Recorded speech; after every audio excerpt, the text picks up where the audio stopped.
மலர்கள் மலர்ந்தது எனக்கு மதுரசம் அருந்தட்டுமா விடுகின்ற வரையில் முடிகின்ற வரையில் கவிதைகள் எழுதட்டுமா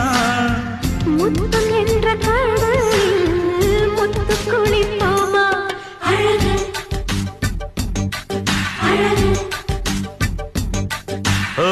நீ நடந்தால் நடையழகு அழகு நெருங்கி வரும் இடையழகு அழகு வேலெறியும் விழியழகு அழகு பால்வடியும்